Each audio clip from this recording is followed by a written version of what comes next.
When my own parents sold my 11-year-old daughter's antique cello, the one my grandmother gave her for $87,000, and poured that money into a backyard pool for my sister's kids, they didn't just take an instrument. They took a child's voice, her dignity, and her sense of safety right inside the very home that was supposed to protect her. Before we dive into today's story, let us know where you're tuning in from. It's always amazing to see where our stories travel. Don't forget to subscribe so you won't miss the next twist in this journey. Now, let's listen to him from the heart. I didn't notice the silence in the car until Mira filled it. She was in the passenger seat with her music binder on her lap and a little plastic tin of rosin balanced on top like it was something precious. It was.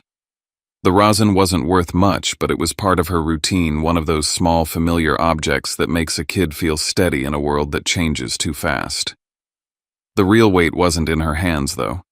The real weight, the antique cello my grandmother had given her, didn't live with us. My apartment in Sarasota was clean and safe and tight.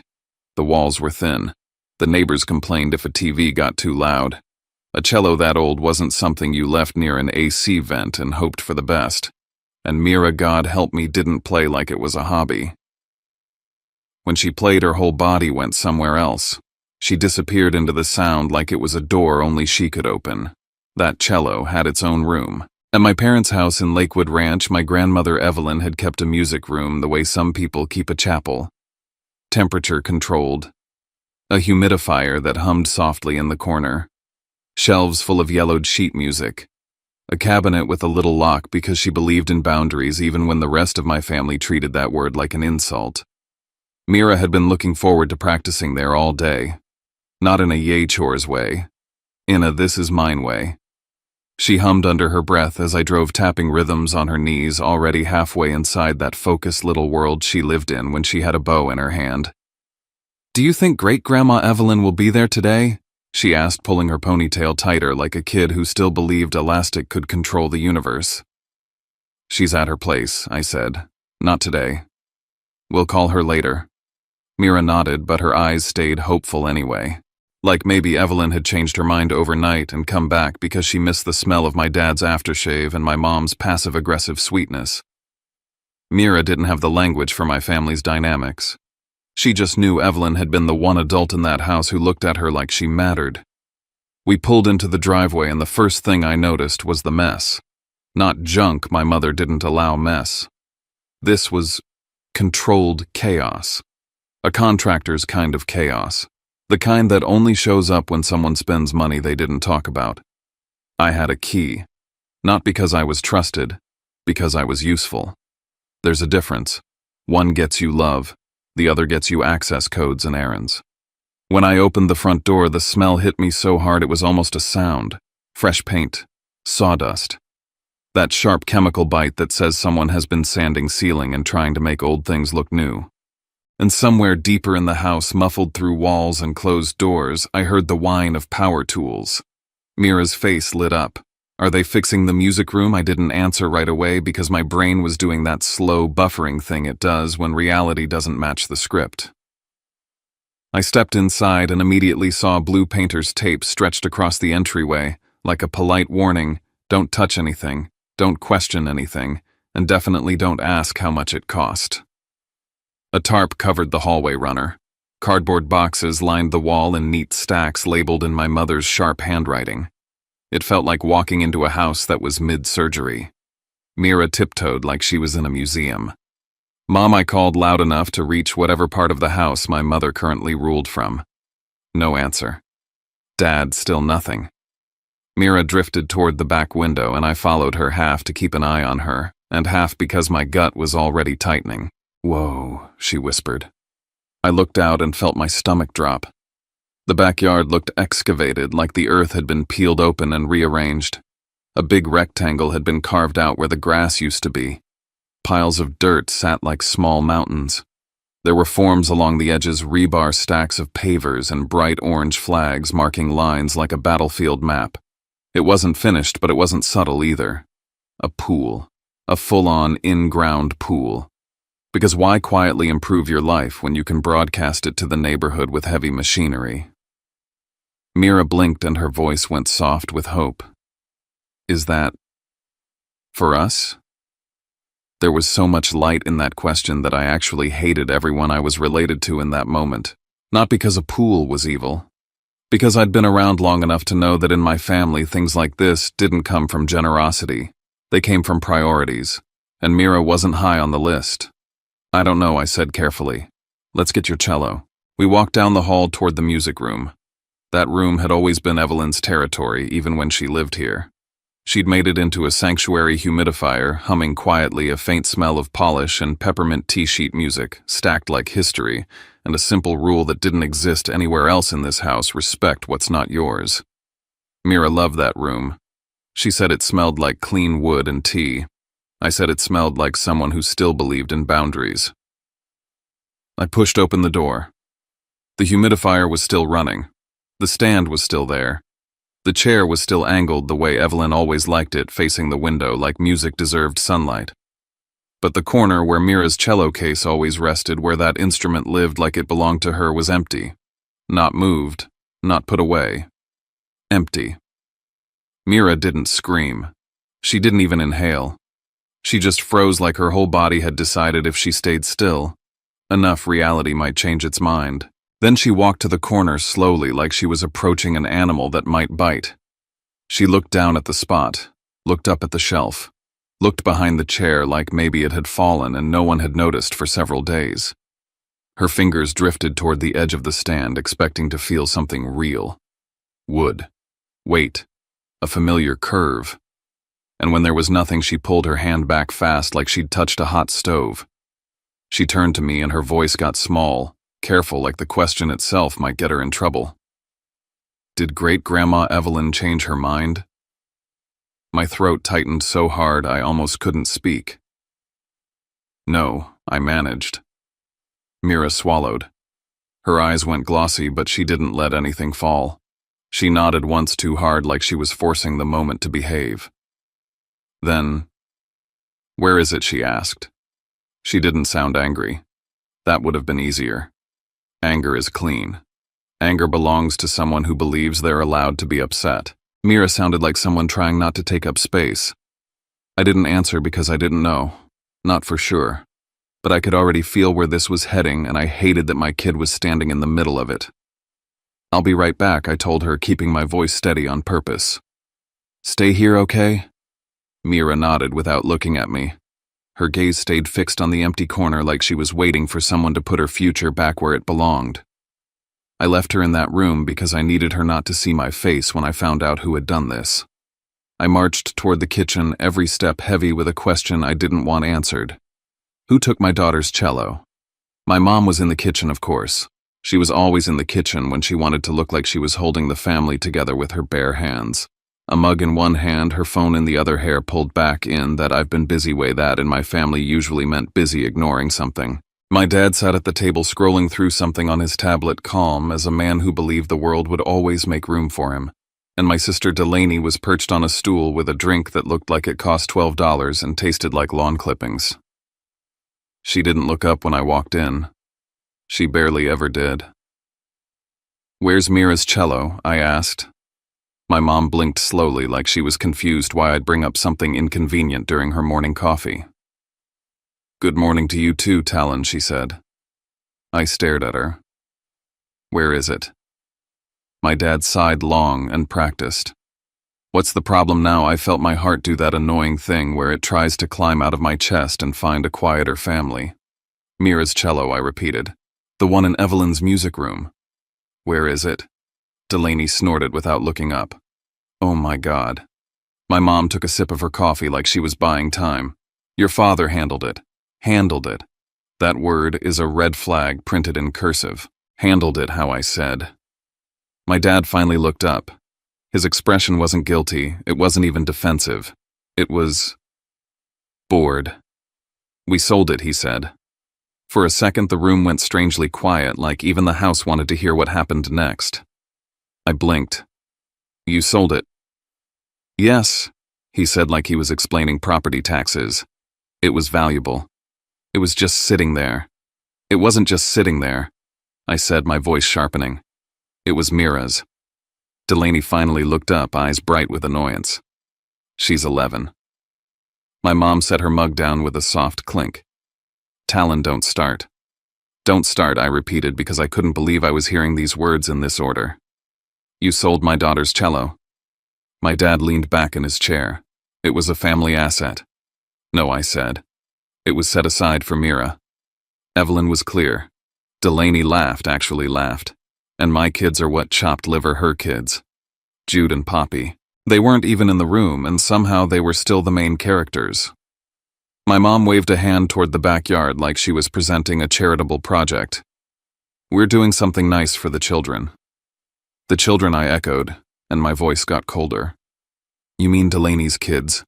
They deserve space, my mom said like she expected applause. They deserve a backyard they can enjoy. And Mira doesn't, I asked. My dad rubbed his forehead, already tired of me being a person. Mira will be fine with a student cello. You can rent one. Plenty of kids do. Mira will be fine. That was my family's favorite prayer. It meant we did what we wanted and we're not dealing with your feelings. I forced my hands still on the counter because they were shaking and I refused to give them the satisfaction of seeing it. Where is it? I asked, quieter now. Who did you sell it to? My dad shrugged. Some collector. He paid by wire. Quick sale. Of course. Quick. Clean.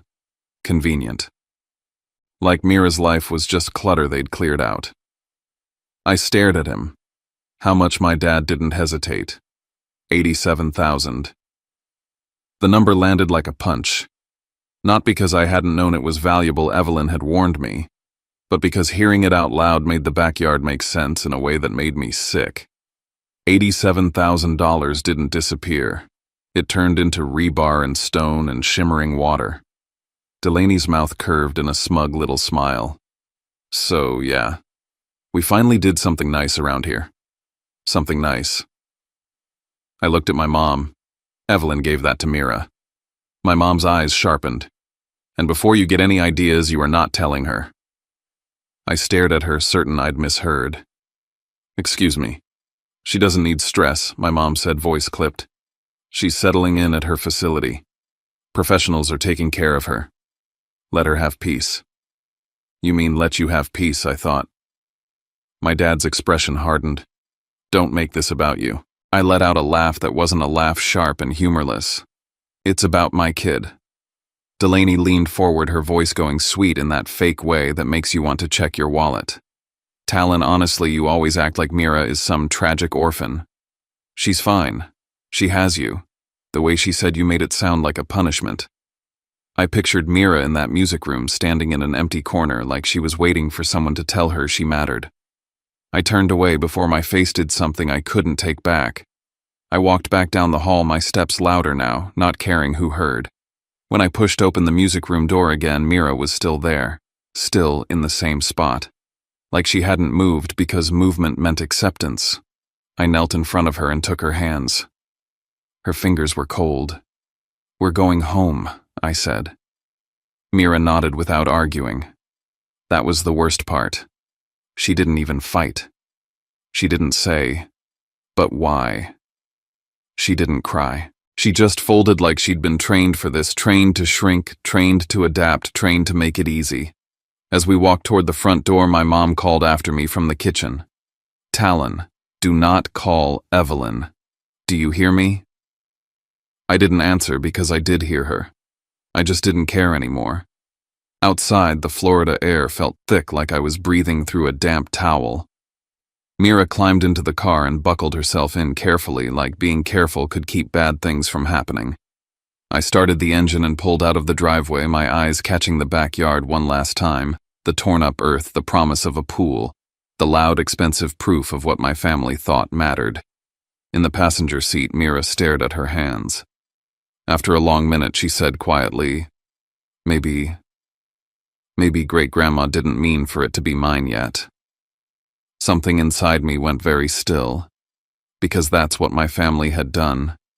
They hadn't just taken a cello. They'd made an 11-year-old girl believe she was the problem. I drove us home with one hand tight on the wheel and the other wrapped around a decision I'd spent most of my life avoiding. If they wanted me to be easy, they picked the wrong day. And if they thought I was going to protect their comfort by keeping my mouth shut, they didn't know my grandmother Evelyn at all. That night I started gathering what I should have been gathering all along. Screenshots of Delaney's posts, photos of the excavation, messages in the family group chat, anything that proved the timeline. Because if they could do this when Evelyn was gone, I had to find out what else they'd been willing to take. The first night back at our place, Mira unpacked like she was trying to prove nothing had changed. She set her binder on the coffee table, lined up her pencil and eraser, and wiped an invisible smudge off the little tin of rosin the way Evelyn used to wipe the edge of a music stand. Precise, calm-like order could keep the world from slipping. I watched her from the kitchen while I pretended to care about dishes. I didn't want to hover. I didn't want to turn my grief into her burden. But in a one-bedroom apartment, there's no such thing as distance. Her teacher had loaned her a battered student cello for emergencies. That's what she'd called it, like this was a flat tire and not a theft. The instrument sat in a soft case that sagged at the corners, and the bow hair looked like it had been through a war. Mira handled it carefully anyway. That was her nature. She treated things with respect even when people didn't treat her that way. She started with scales, slow and obedient. The sound that came out was thin, tight, and a little sour. Not because Mira was playing wrong. Because the cello couldn't hold what she was trying to put into it. It was like listening to someone whisper through a door. Mira didn't complain. She didn't roll her eyes or slam the bow down. She adjusted her posture the way Evelyn had taught her: shoulders loose, wrist soft, breathe before the shift. She tried again, and again. But between phrases she paused longer than she should have, just a beat too long. Like she was waiting for the instrument to become something it wasn't.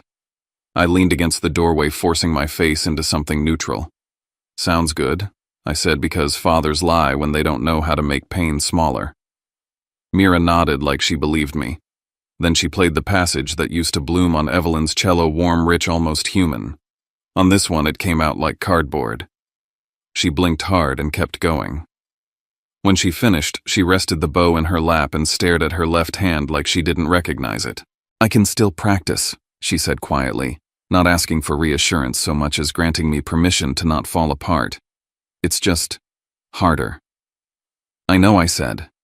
My voice came out steadier than I felt. She nodded, then said the sentence that made something inside me go cold. Maybe Great-Grandma Evelyn didn't mean for it to be mine yet. It was the same thought she'd whispered in the car leaving my parents' house. But hearing it again here in our cramped living room with that cheap cello in her hands hit different. It wasn't just a kid trying to make sense of a bad situation. It was a kid taking the blame so the adults didn't have to carry it. "No," I said more firmly than I intended. Mira's eyes flicked up, startled. "That cello was yours," I said. "Evelyn gave it to you. You didn't do anything wrong." Mira looked down again.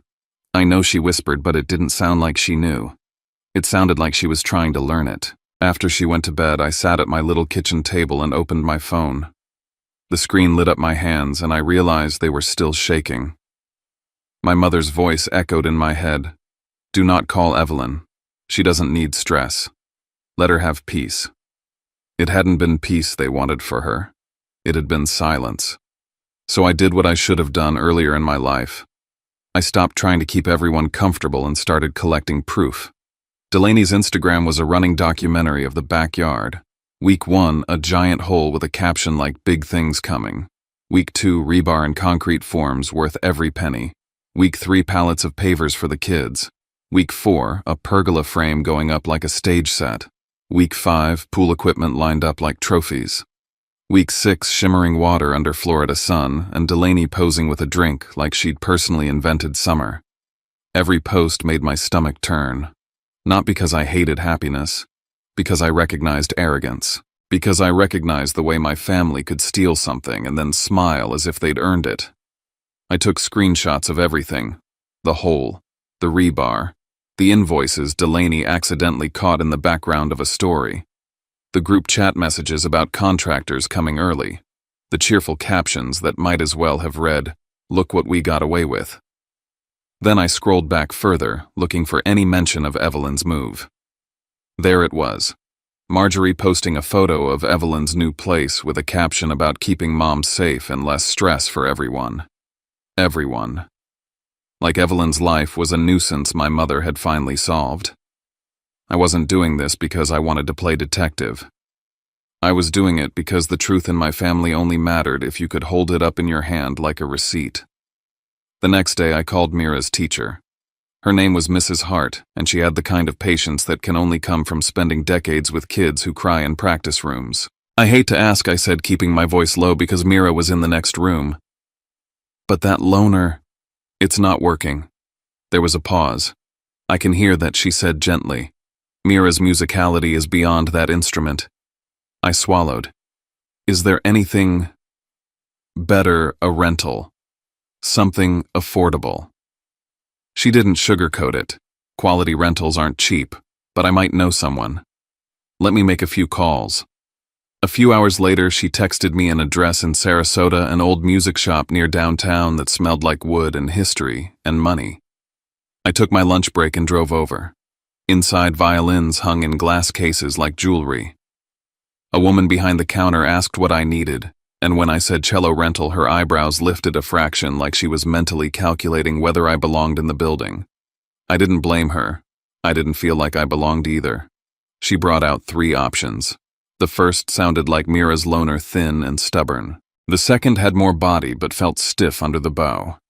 The third wasn't Evelyn's cello. Nothing was. But it responded. It held sound the way a real instrument should. It didn't fight back. I closed my eyes as I listened to the staff musician play a few bars. The notes filled the shop like they were supposed to. For a moment I could imagine Mira sounding like herself again. Then the woman slid the rental contract across the counter. The number at the bottom punched me right in the chest. I did the math in my head the way single parents do rent, groceries, gas, school fees, the endless little costs that show up like mosquitoes in Florida. I thought about overtime. I thought about cutting everything that made life feel human. I thought about the fact that my parents could wire away $87,000 like it was nothing and tell me to just rent one. I signed anyway. Because Mira's voice mattered more than my pride. When I brought the rental home, Mira's face didn't light up the way it used to when she opened Evelyn's case. She just nodded politely and said, "Thank you." That politeness made me want to scream. Kids shouldn't be polite about having their futures stolen and returned in installments. She played that night and the sound was better. Not right, but better. The notes had room to breathe.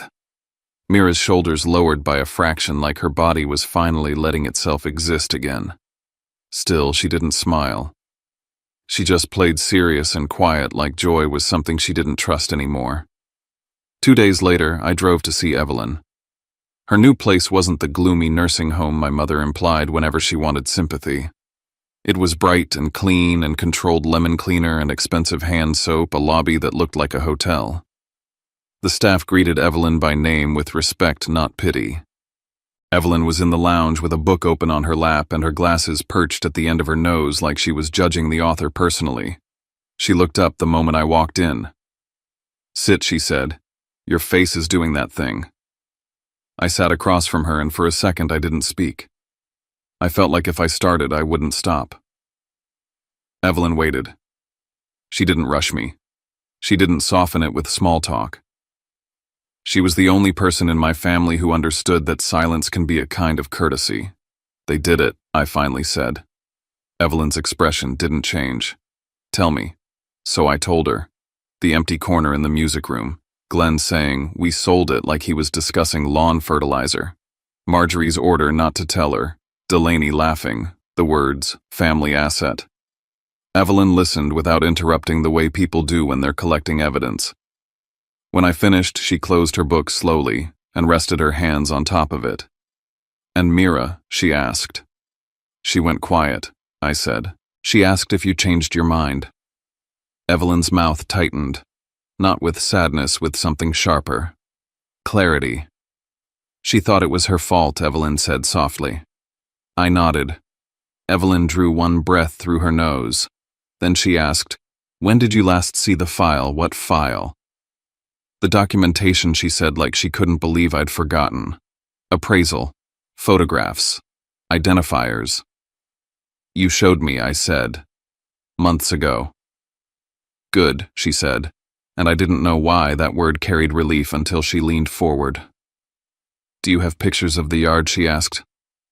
Anything that shows the excavation started right after I moved, I have screenshots, I said. Delaney posts everything. Evelyn nodded once satisfied. Send them to me. I stared at her. Evelyn. Are you okay? She looked at me over her glasses. I am not the one who should be worried. Then she reached for her phone. I didn't ask who she was calling. Evelyn always kept her cards close. My family used to call it old-fashioned. It wasn't.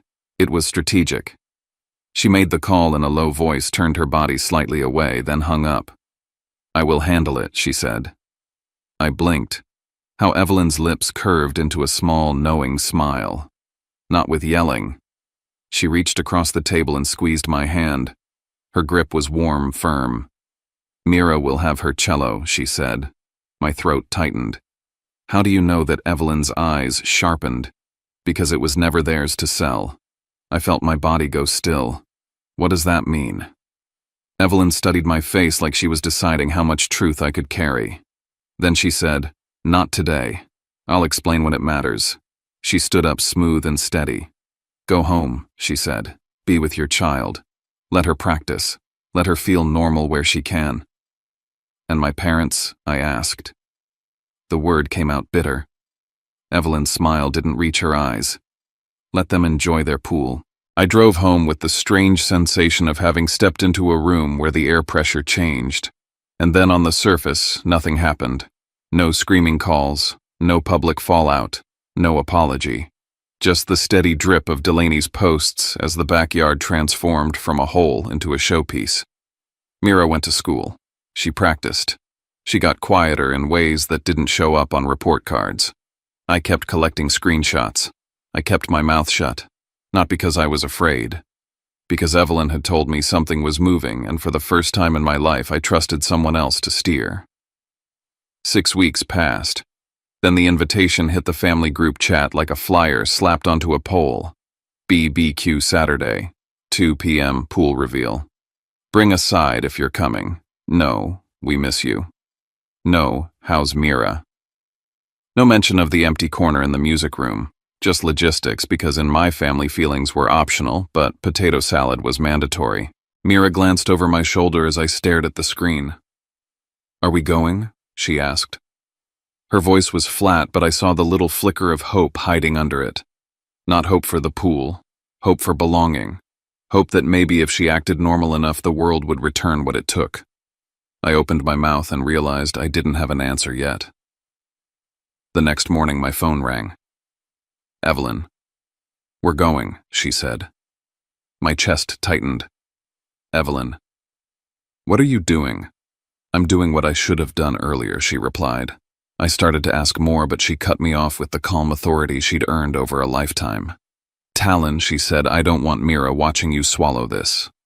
A silence sat between us. Then she added, It's already in motion. I swallowed. What is the cello, she said. My heart kicked. What do you mean? Evelyn's voice softened just a notch. You'll see soon enough. I hung up and stared at the wall for a long time. Because suddenly that pool reveal wasn't a party. It was a stage, and Evelyn had chosen it on purpose. Saturday arrived hot and heavy, the kind of Florida heat that makes your lungs feel like they're working through wet cloth. Perfect pool weather. Perfect show-off weather. Perfect look-at-us weather. Mira wore her swimsuit under her clothes. I noticed when she reached for a t-shirt and hesitated, then chose one that was a little too big. Like hiding her body was safer than taking up space. She stuffed her towel into a tote bag and zipped it carefully as if neatness could keep things from going wrong. We drove to Lakewood Ranch in a silence that wasn't angry. It was careful. Mira stared out the window and didn't ask questions. She didn't ask about the cello. She didn't ask about Evelyn. She didn't ask why her grandparents could build a pool but couldn't say sorry. She just watched palm trees blur past like she was practicing how to disappear. When we turned onto my parents' streetcars lined both sides. I saw familiar vehicles from holidays and birthdays, cousins, aunts, uncles. A few neighbors I recognized only because my mother liked to mention them by name as proof she had a social life. This wasn't a casual BBQ, this was a presentation. We parked a block away and walked. I could hear laughter before we even reached the backyard. The sound carried over fences and manicured lawns like it was meant to. At the gate, I paused with my hand on the latch. Mira stood beside me, towel tucked under her arm chin, slightly lifted like she was bracing for impact. "You okay?" I asked. Mira nodded once. "Yeah." The word didn't match her eyes, but I let it go. I opened the gate. The backyard looked like an ad. Blue water shimmered under the sun. Stone decking so clean it looked newly scrubbed. A pergola with string lights like my parents had watched one home improvement show and decided they were experts. New loungers lined up like soldiers. A little outdoor speaker played soft music that didn't fit the mood, like the yard was trying to pretend nothing had been built on top of something stolen. Jude was already in the pool, splashing like a tiny shark. Poppy floated on a bright inflatable oversized sunglasses on her face because of course she had them. People laughed and cheered every time Jude cannonballed like he was a celebrity. Delaney stood near the shallow end holding a drink and talking loud, laughing louder, performing motherhood like she was on a stage. She had that glow people get when the world is giving them what they think they deserve. My mother stood near the grill with her shoulders back and her smile polished matriarch energy. The kind she practiced in mirrors. My father hovered nearby, smiling like a man whose life choices had just been validated by chlorine. And then Mira and I stepped into the scene. My mother's smile flickered. Just a fraction. Not surprise, irritation. Like our presence was a stain on her perfect canvas. Talon she called too bright. "You made it, hi, Mom," I said.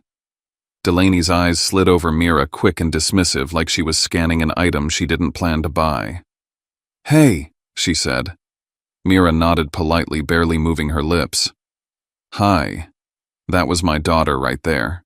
11 years old, trained by my family's atmosphere to be small. Jude shrieked and jumped into the pool again, and the crowd laughed. Someone clapped, someone yelled, "That's my boy!" Poppy squealed as water splashed her float and Delaney scooped her up like she was royalty. Mira stood beside me with her towel folded neatly in her hands, not sure where to put herself. She wasn't invited into the circle of attention. She was tolerated at the edge of it. I watched her eyes drift over the backyard, the pool, the pergola, the new furniture, the little details my mother would brag about later.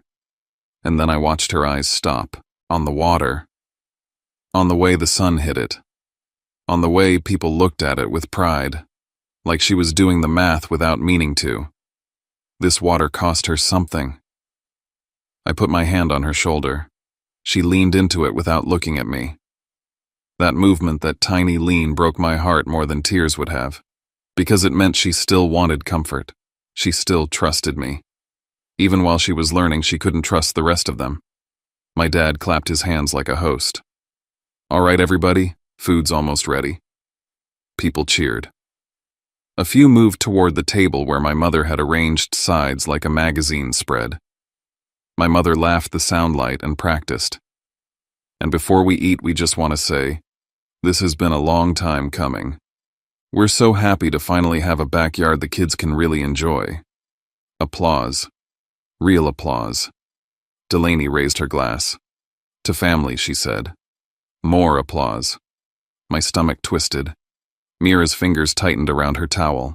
In that moment, I understood something with brutal clarity. They weren't just celebrating a pool. They were celebrating the fact that they could take something from Mira and still be praised for it. Someone near the grill asked casual, as if it didn't matter. "Where's Evelyn? Isn't she coming?" My mother answered too quickly. "Oh, she's busy. The heat isn't good for her. She's resting." The story sounded rehearsed. Evelyn is fragile. Evelyn is old. Evelyn is absent by choice. Evelyn is a sweet little woman who shouldn't be bothered with adult decisions. It was a neat narrative, a comfortable one, and I could feel how badly my mother wanted everyone to accept it. A second person asked, I thought Evelyn loved a good get-together. My mother's smile tightened. She does, but she's happier at her place now. It's easier for her. Easier for you, I thought.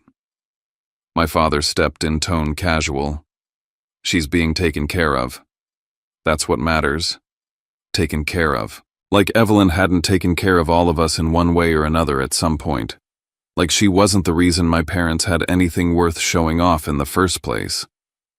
I saw an aunt glance at Mira and then look away quickly, uncomfortable. People could sense something. They just didn't know what they were sensing. Delaney moved to the table and started handing out plates, playing generous. Eat up, everybody, we've got burgers, hot dogs, you name it. Jude ran dripping across the deck, leaving wet footprints on the new stone. My mother didn't scold him. She laughed like it was adorable. If Mira had done that, Marjorie would have snapped towel off Honey with that smile that didn't reach her eyes. Mira stayed dry, stayed quiet, stayed careful. She was standing outside the family even while she was in the middle of the backyard. I watched my father soak in the attention, neighbors complimenting the landscaping cousins, asking about the contractor, someone joking about how this must have cost a fortune. My dad laughed and shrugged like it was nothing. You know, he said, you work hard, you treat yourself. My jaw clenched, because I knew exactly what had paid for that water. Then I heard it. Someone behind me, a cousin I hadn't seen in months, said, "Hey, didn't Mira have that beautiful old cello Evelyn gave her? Is she still playing?" The question was casual, innocent, but it cut through the noise like a blade. I felt Mira stiffen beside me. My mother's head snapped up so fast it was almost comical. Her smile appeared instantly perfect and too bright. "Oh yes, she's still playing," she said. "The cello is being taken care of. You know, maintenance. Maintenance." There it was. Clean. Simple. Believable. My father nodded like it was settled. "We're keeping it safe," Delaney added. "It's a delicate instrument. We're just being responsible." The three of them said it like a chorus, like they'd practiced the line in the mirror before the guests arrived. Mira's eyes stayed on the ground. I could feel her swallowing words. I wanted to grab that lie out of the air and crush it in my fist. But I didn't. Not yet. Because I remembered Evelyn's voice on the phone. "We're going. It's already in motion." I forced my face into something neutral and rested my hand more firmly on Mira's shoulder, a quiet promise I hoped she could feel. The laughter around us kept going. The music kept playing. The pool water kept shimmering. My family kept performing. And then from the corner of my eye, I saw the backyard gate shift slightly. Not opening. Just moving. Like someone on the other side had placed a hand on it. My pulse kicked. Mira looked up, following my gaze. For the first time since we arrived, her expression changed, curiosity flickering through the guardedness. The gate trembled again, subtle but real. And in that tiny movement, I felt the entire backyard, every smile, every lie, every practiced line hold its breath. The gate settled behind us, and the backyard noise rolled over Mira like surf laughter splashing the clink of ice in plastic cups. She stood close enough that I could feel the heat coming off her shoulder through her t-shirt. That alone told me she wasn't fine, no matter how steady her face looked. I guided her toward the far edge of the yard where the fence cast a thin strip of shade. It wasn't much, but it was quieter. Away from the center of the performance. Away from the part where my mother's smile lived. "You want to sit for a second?" I asked. Mira shook her head immediately, like sitting would look like needing something. "I'm okay," she said. Then softer. "Really, I'm okay." The words were automatic. A script. Something she'd learned in a house where fine was the only acceptable emotion unless it was coming from Delaney's kids. I swallowed the urge to argue with her and just nodded. "All right. Stay right here, okay? I'm gonna grab you a drink." Mira's eyes flicked to the pool and back to me, and for a second I saw the kid inside her, the one who still wanted to be part of the day. "Can I go in?" she asked carefully. My chest tightened. I glanced at the water, at Jude shrieking as he cannonballed at Poppy on her float with her tiny sunglasses. The pool looked innocent. It wasn't. It was a monument built out of something stolen. If you want to, I said, choosing my words like glass. But only if you feel like it. Mira nodded, then added quickly, "It's okay if we don't." I don't care. Another lie. Another way of making herself smaller so the adults around her wouldn't have to feel guilty. "I'll be right back," I said again, and I forced myself to step away. The table was crowded with relatives and neighbors filling plates like nothing in the world was wrong. My mother moved between them with the confidence of a woman who believed the yard and the narrative belonged to her. My father stood with a beer in his hand, laughing at a joke I couldn't hear. Delaney floated through it all like she was hosting a talk show, one hand on her drink, the other occasionally waving toward the pool like it was a prize. As I reached for a stack of plastic cups, Delaney's voice rose just a little loud enough to travel. "Mira might switch to something else," she said, smiling, as if she were being helpful. "Kids change their minds all the time. It's not like one instrument is the whole world." A couple people chuckled politely the way they do when they don't want to get involved. My jaw clenched. I kept my back to her and poured lemonade into a cup until the ice floated up. Delaney kept going the way she always did when she sensed an audience. "Plus, let's be real," she said. "An 11-year-old doesn't need some museum piece. A normal student cello does the job." I turned slightly, just enough to catch my aunt's face in my peripheral vision, tight, uncomfortable. Someone else looked at their plate a little too hard. People could tell Delaney was aiming at something. They just didn't know exactly what. Then a voice cut through the air, older, sharper, less willing to play along. "Hold on," my Uncle Ray said, stepping closer with his paper plate. "I thought Mira had Evelyn's old cello. The beautiful one. Is she still playing?" That the backyard seemed to shift. The laughter didn't stop, but it changed like the rhythm of it stuttered. My mother's head snapped up and her smile appeared so fast it looked painful. "Oh yes," Marjorie said brightly. "Of course she's still playing. The cello is being taken care of." My father nodded in sync like they were a practiced duo. "Maintenance." Glenn added casual as a weather report. "It's delicate. We're keeping it safe." Delaney lifted her glass and chimed in like a closing statement. "You know how those antique instruments are. It's better this way." The three of them held the lie between them like a tablecloth, smooth clean, covering everything underneath. Uncle Ray frowned. "Maintenance," he repeated, skeptical but not wanting a scene. "Huh." My mother laughed lightly. "Evelyn was so particular about humidity and all that. We're just making sure it's protected." I felt heat crawl up my neck. It wasn't just that they were lying. It was how comfortably they were lying. Like truth was optional as long as the vibe stayed nice. I carried Mira's drink back toward the shaded edge, trying to keep my face neutral. If I looked furious, I would become the story. My mother would love that. She'd love nothing more than to point at me and say, "See, he's the problem. He always has been." Halfway across the yard, my phone vibrated in my pocket. I didn't even need to look to know it mattered. I stepped behind the pergola post, angled my body away from wandering eyes, and checked the screen. A text from Miles Ketter. "Don't let Mira be alone. Don't confront them before Evelyn arrives. Keep calm." My pulse jumped hard enough to make my vision sharpen. Evelyn was coming. Not maybe. Not we'll see. Coming. I stared at the message for a second longer than I should have, absorbing what it meant. This wasn't just me walking into a hostile backyard with my kid. This was coordinated, timed, deliberate. I slipped the phone back into my pocket and exhaled through my nose, slow. When I reached Mira, she took the cup with both hands and murmured, "Thanks," like she was afraid gratitude was the only thing she was allowed to give. "You doing okay?" I asked quietly. Mira nodded. Her eyes tracked the pool again, then dropped to the towel she was twisting in her hands without realizing it. "I'm fine," she said, then almost inaudible, "It's pretty."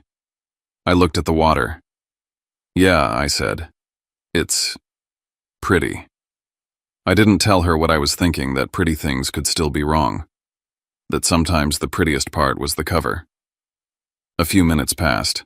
People rotated in and out of conversation clusters. Jude shrieked again. Poppy splashed Delaney on purpose, and Delaney laughed like it was the cutest insult she'd ever received. Mira stood steady beside me, trying to look like she belonged in the scene. Then my mother called from the table, voice sugary. "Talon, can you grab a bag of ice from inside? The cooler's getting low." I knew that tone. An errand. A test. A reminder that even here, even now, I was still expected to be useful. Part of me wanted to say no. Part of me wanted to say I was busy parenting the child she'd sidelined, but I also knew refusing would give her a reason to perform concern. She'd widen her eyes and tell everyone I was being difficult. So I nodded once and turned to Mira. "Stay right here," I said. "Don't go anywhere. I'll be back in a minute." Mira's eyes flicked to mine. "Okay," she whispered. I walked into the house and the temperature change hit like stepping into a refrigerator. The hallway smelled even more strongly of paint and sawdust. The blue tape was still there. The tarp still covered the runner like the house was mid-procedure. The kitchen was full of noise, someone filling trays, someone rummaging through drawers, my mother's laugh bright and too loud. I kept moving, grabbed the ice from the freezer, and started back toward the door. That's when I saw the little office. It wasn't really an office, more like a cramped corner room my father used for bills and printer paper. The door was half open and a stack of envelopes sat on the desk like someone had been sorting mail in a hurry. A white shipping envelope lay on top, not addressed to me, not even fully tucked away, like it had been set down and forgotten. What caught my eye wasn't the envelope itself. It was the thin, glossy slip peeking out from under it, a receipt-looking thing with bold lettering at the top. Wire confirmation. My body went still. I stepped closer, ice bag sweating in my left hand, my heartbeat suddenly loud in my ears. The slip had a partial name on it, some company header, and beneath it a transaction number. A bank routing line. A date that lined up too neatly with the first week the backyard got torn open. Next to it was a yellow sticky note with my mother's handwriting, tight, sharp, impatient, "Call him back. He's asking questions. Don't mention Evelyn." There was also a scribble that looked like a name only half legible, something like Harrison or Har, followed by numbers I couldn't fully parse. I didn't try to read the whole thing. I didn't need to. I needed one thing: proof that the sale wasn't some vague, untraceable story. It was documented. It had paper. My phone was in my pocket. I pulled it out, angled it low, and snapped 2 quick photos, one close, one wider, to capture the header and the sticky note in the same frame. My hands didn't shake while I did it. That surprised me. Maybe rage can steady you when fear runs out. Footsteps sounded in the hallway. I slid the phone back into my pocket, grabbed the ice tighter, and stepped away from the desk just as my father appeared at the doorway. Glenn looked at me, eyes flicking briefly to the office, then to the ice bag. His smile turned on like a switch. "Everything good?" he asked, voice friendly for anyone who might be listening. "Just grabbing ice," I said. His eyes stayed on mine a beat too long. Uh-huh. I walked past him and pushed out the back door, the sunlight slamming into me again. The noise of the party rolled back over my skin, and for a moment I felt like I was carrying a secret under my shirt like a live wire. Mira was still where I left her. Thank God. But Glenn wasn't far behind me. As I crossed the deck, he angled toward me, intercepting me near a narrow path between the table and the pergola, close enough that his words wouldn't carry, but his smile could still be seen. "Don't do anything stupid," he said quietly. The friendliness gone from his eyes while it stayed on his mouth. "Not in front of everyone." I looked at him steady. I'm not the one who sold a child's instrument. His smile tightened. Here we go. My mother appeared like she'd been summoned, her expression already assembled, concerned, gentle, reasonable. "Talon," she said, stepping closer. "Please. Not today." Mira's sensitive. I stared at her. "Mira's sensitive," I repeated, tasting the manipulation in the words. "Yes," Marjorie said, touching her chest like she was a wounded saint. "And you get worked up. You make things worse. You know how she is. She'll take on everyone's emotions." There it was. If the day fell apart, it would be my fault. If Mira cried, it would be because I upset her. If anyone started asking questions, it would be because I couldn't just let things go. My mother was building a shield out of my child, and Delaney drifted over, drawn by the tension like she fed on it. Honestly, she said, faux sympathetic, can we not? We're trying to have a nice day. A nice day. Mira stepped closer at that exact moment, like she could sense the air changing. Her eyes flicked between the adults, and I saw the split second where she decided what her job was. She lifted her chin and spoke softly, quickly. It's okay, she said. I'm okay. I'm not upset. It's fine. The words came out too smooth, too practiced, like she'd said them 1,000 times to keep adults from exploding. My throat tightened. I looked down at her 11-year-old shoulders drawn in, trying to manage grown people's comfort like it was her responsibility. I crouched slightly so my voice would land where it mattered. You don't have to do that, I said quietly. Mira blinked. Do what make it easier, I said. You don't have to make it easier. Mira's mouth trembled for a second, then she pressed her lips together, fighting whatever wanted to come out. Behind us, my father's voice stayed low. We've got people here, he said. Don't embarrass us. I stood up slowly, the heat in my chest turning into something steady. I didn't raise my voice, I didn't make a scene. I just looked at Glenn and Marjorie and Delaney and realized they didn't care about embarrassment. They cared about control. And somewhere in my pocket, my phone held proof that control had a paper trail. I felt Mira's hand slide into mine. I squeezed it, and I looked toward the backyard gate again. It didn't move this time, but I could feel something coming through it anyway. I didn't let Mira drift back toward the pool after that, not because she couldn't handle the water, because I couldn't handle losing sight of her. My family didn't just take things. They took moments, small chances to twist a kid's feelings to plant a sentence that stuck. So I guided her along the side of the house where the noise softened and the shade stretched longer. The grass was cooler there, the air still heavy, but at least it wasn't full of applause. Stay where I can see you, I told her gently. Okay. Mira nodded.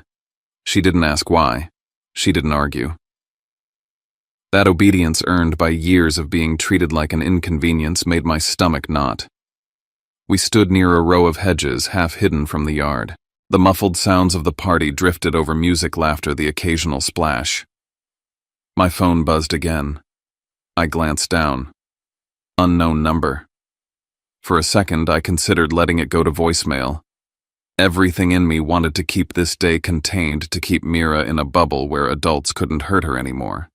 But some instinct, the same one that made me photograph that wire confirmation, told me this wasn't random. I answered. Hello, a man's voice, professional and careful. Is this Talon Pierce? Yes. I'm calling regarding a transaction involving a musical instrument, he said. A cello. I'm trying to reach Glenn Pierce. My spine went rigid. I'm his son, I said slowly. What is this about? There was a pause, like he was deciding how much to say to the wrong person. We represent a buyer, he said finally. Or more accurately, we represent the party who facilitated the purchase. We've been contacted regarding a dispute over ownership. My mouth went dry. Dispute. Yes, he said. A report has been filed. We've been notified that the instrument may not have been sold by someone with legal authority to do so. My heart started thumping hard enough that I could feel it in my throat. Who filed the report? I asked, already knowing. I can't disclose that, the man said. But we need to verify facts. If the instrument was recovered or if a recovery is in progress, we have obligations. It becomes a matter of unwinding the transaction. Unwinding. I looked at Mira. She was watching my face, her brows drawn together, the child in her sensing danger, even if she didn't have the vocabulary for it. I turned slightly away from her, lowering my voice. I'm not going to discuss details, I said, but you should speak to my father. We're trying, the man replied. He hasn't answered. A sharp, ugly thought crossed my mind, Glenn, ignoring consequences the way he ignored everything else. If you need a response, I said carefully, you can put your request in writing. We will, the man said. I'm calling as courtesy before formal steps. If the instrument is not returned and if funds are not addressed, it escalates.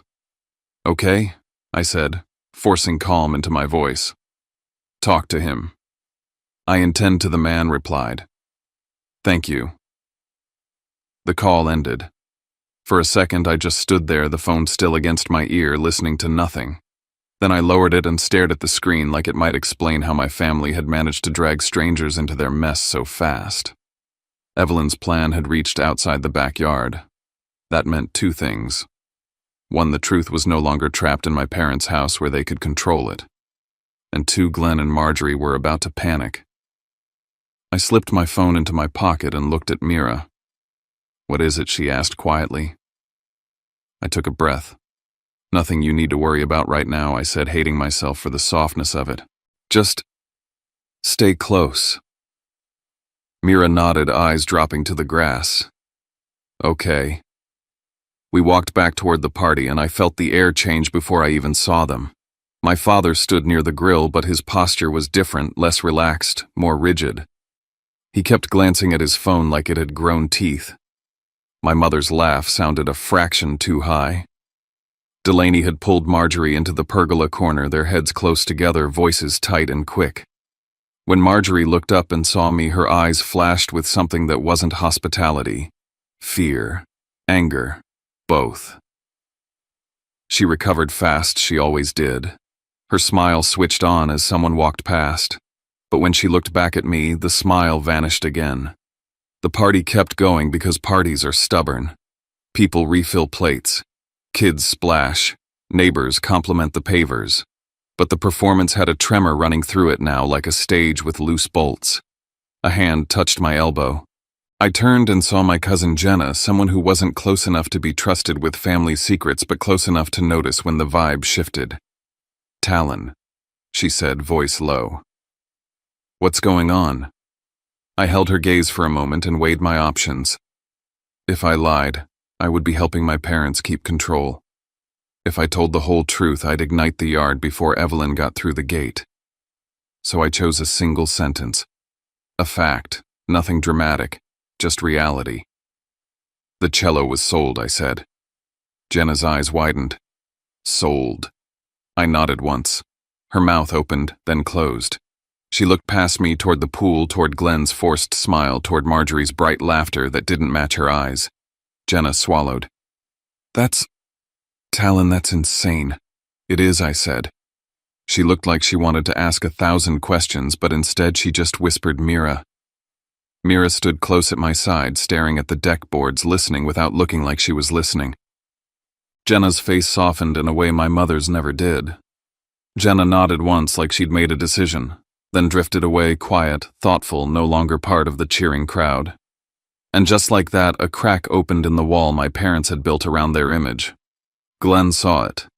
He moved fast, stepping toward me with a smile that didn't belong on his face. "Talon," he said loud enough to sound friendly. Then he angled closer, lowering his voice so only I could hear. "We need to talk." "I'm not interested in private conversations," I said. His eyes narrowed.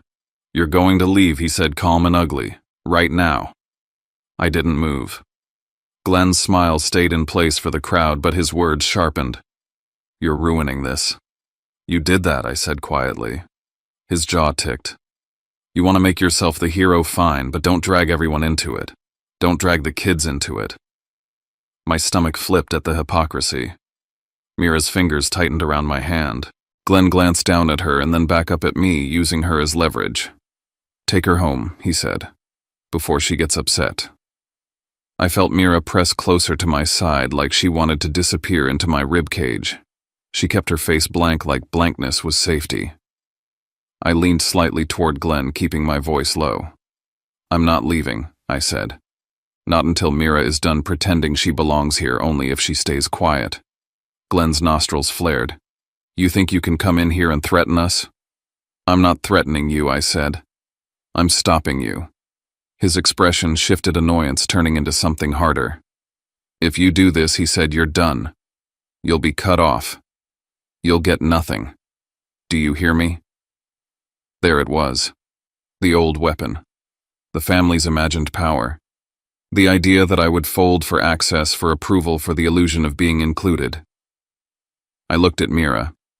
Her eyes were down, but her body was shaking just slightly, so small I wouldn't have noticed if I hadn't been watching for it.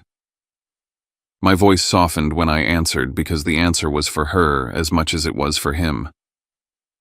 "I can live without your approval," I said. "Mira can't live without her voice." Glenn's smile faltered for the first time in front of anyone close enough to notice. He opened his mouth probably to hiss something worse, and then his phone buzzed. His eyes flicked to the screen. Color drained from his face. Not all at once. Just enough that I saw it. He turned slightly away, thumb hovering like he didn't want to open whatever was waiting there. Then he did, and his shoulders went tight. Marjorie watched him from across the yard. She saw the change immediately. Her hand went to her chest like she couldn't breathe, and Delaney leaned in, whispering fast. The music kept playing, but the adults in my family were no longer relaxed. They were calculating. I felt Mira's grip on my hand change, less limp, more intentional, as if she could feel that something was shifting in the ground beneath all the pretending. Then, clear as a bell over the noise, the backyard gate latch clicked. The sound wasn't loud, but it carried. Maybe because I'd been staring at that gate all day like it was a doorway to oxygen. A couple heads turned. Jenna turned. Uncle Ray turned. Even Delaney paused mid-laugh. The gate opened. A silhouette appeared in the frame, backlit by the sun. And I didn't need to see the face to know, because the air in the yard changed the way it changes when the one person your family can't talk over finally steps into the room. Mira's head lifted. My mother's smile froze. My father's phone hung useless in his hand. And for the first time since we arrived, the backyard fell into a hush that felt like the beginning of consequences. The gate opened wider this time. Not a hesitant push. Not a pause. Just a clean, deliberate motion that cut through the noise of the party like a blade. Conversations thinned out. Laughter stumbled. A few heads turned first, then many, then almost everyone. Evelyn Hartwell stepped into the backyard as if she had every right to be there because she did. She wasn't hunched. She wasn't tentative. She wasn't the fragile version of her my parents liked to describe when it suited them. She wore a simple dress pressed and understated, her hair neatly set her posture straight. Age had given her clarity, not weakness. On either side of her walked two men who did not belong to backyard barbecues. Miles Ketter I recognized instantly. The other, Rowan Winslow, held a thin folder tucked under his arm like it weighed more than it looked. The sound of splashing slowed. Jude climbed out of the pool, dripping and confused. Poppy sat up on her float, blinking behind her sunglasses. I watched my parents. Glenn went rigid, the beer in his hand lowering an inch like his arm had suddenly forgotten its job. Marjorie's face drained so fast it looked almost theatrical, her smile freezing in place before collapsing entirely. Delaney's laugh cut off mid-breath, her mouth still curved upward even as her eyes widened. They knew. They didn't need introductions. They didn't need explanations. They knew. Evelyn took in the yard with a slow, assessing glance. The water. The stone deck. The pergola. The lights strung carefully overhead to make the whole thing look like a catalog spread. "Well," she said mildly, "you've all been busy." The words were light, but they landed heavy. Marjorie recovered, first stepping forward with the reflex of someone who had always controlled the room. "Mom," she said too brightly. This is a party." "I know," Evelyn replied. "That's why I came." She looked past Marjorie, then past Glenn, past Delaney, and her gaze found Mira. My daughter straightened without realizing it, her shoulders pulling back, her chin lifting just a fraction. She didn't smile. She didn't wave. She just stood there, suddenly very still, like her body recognized safety before her mind did. Evelyn's face softened for exactly one heartbeat. Then she turned back to the adults. "I've heard," she said calmly, "that you sold the cello." The yard went silent, not the polite quiet of waiting for a toast, the real kind, the kind where people stop chewing. Marjorie's mouth opened. "Mom, we didn't want to upset you." "You didn't want consequences," Evelyn said, cutting her off without raising her voice. Glenn stepped forward, his smile strained. "Let's not do this here," he said. We can talk privately. We've had plenty of private time, Evelyn replied. You used it. She angled her body slightly so that her voice carried not shouted, not dramatic, just clear, like she was addressing a group that deserved honesty. I won't take long, she said. I know you're all here to swim. Delaney scoffed under her breath. This is insane. Evelyn didn't look at her. She smiled instead. Not a warm smile, not a cruel one either, a settled one, the expression of someone who had already finished the work. The cello, was Evelyn said, and paused just long enough for the words to hook every ear held in trust. Glenn's face changed. Not confusion. Recognition. Evelyn continued, each word measured. I created the trust years ago. I am the trustee. Mira is the beneficiary. A ripple went through the crowd, quiet disbelieving. That instrument, Evelyn said, was never a family asset. It was never yours to sell. It was never yours to touch. Marjorie's lips trembled. Mom, you sold property you did not own, Evelyn said evenly. And you used the money to build this. She gestured lightly toward the pool. The water glittered behind her, suddenly stripped of charm. Miles stepped forward, then opening the folder. For clarity, he said, voice professional and firm, the instrument was recovered this morning after formal notice and coordination with the intermediary. Glenn's shoulders sagged. Recovered. Not argued over. Not pending. Done. Miles went on. The buyer was notified of the invalid sale. Funds are being addressed through appropriate channels. Mira sucked in a breath so sharp I felt it more than heard it. She didn't cry. She didn't smile. She just pressed her fingers into my hand like she was making sure I was real. Evelyn turned back to my parents. You took something that belonged to a child, she said, and you turned it into concrete. Delaney found her voice. It was for the kids. Evelyn looked at her then. Just once. Mira is a child, she said. That was all. Miles extended another document toward Glenn and Marjorie. This is formal notice, he said. You have 60 days to vacate the property. Marjorie gasped. This is our home. Evelyn shook her head. It's the house I allowed you to live in. Glenn tried to straighten. You can't be serious. Evelyn met his eyes. Try me. The yard had become something else entirely now. No longer a party, no longer a performance, just witnesses. I felt eyes on me, but I didn't look around. I didn't need to. I stepped forward just enough to be heard. Mira is not a second-tier member of this family, I said. She never was. I didn't add anything else. I didn't need to. Evelyn turned to Mira, then lowering herself slightly so they were eye level. You didn't lose anything, she said gently. It was taken. You didn't do anything wrong. Mira's face crumpled, not loudly, not dramatically, but with relief so deep it shook her. She nodded once, then twice, like she was finally letting the truth land. Evelyn reached out and rested her hand over Mira's. Solid. Certain. Behind us, the pool lights hummed. Somewhere a drink tipped over and spilled. The party had ended, and there was no putting it back together. The cello arrived the next morning, not in ceremony, not with applause. Just a hard case carried carefully up the stairs to my apartment. The delivery man waited while we unlocked it. Mira knelt on the floor, hands hovering for a moment before she touched anything, like she was afraid the permission might vanish if she moved too fast. Then her fingers rested against the wood light, reverent.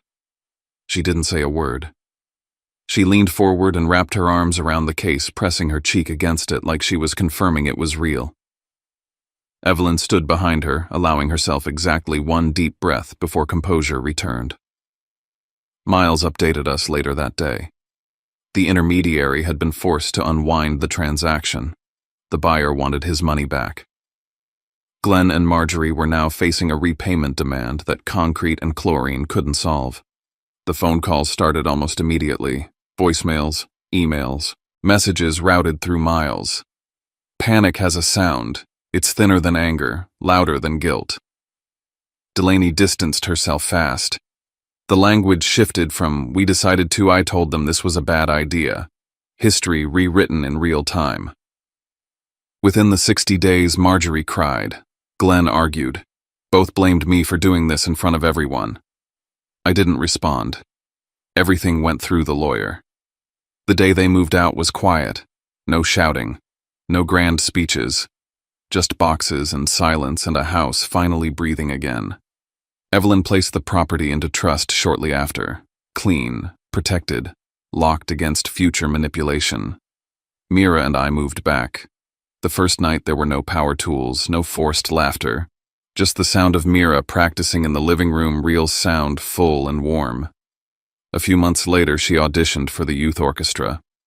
She stood taller, played without apology.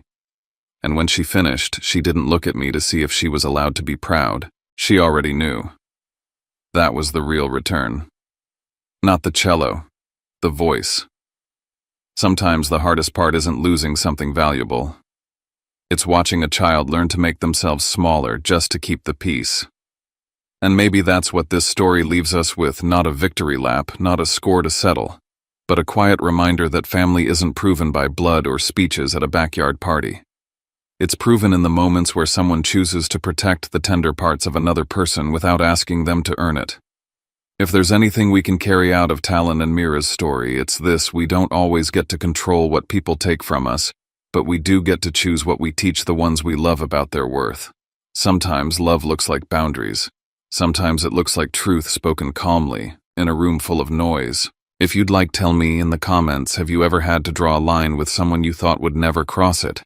And if these stories feel like a place where you can breathe, reflect, and feel less alone, I'd love for you to subscribe and stay with us. Until next time, take care of yourself and take care of each other.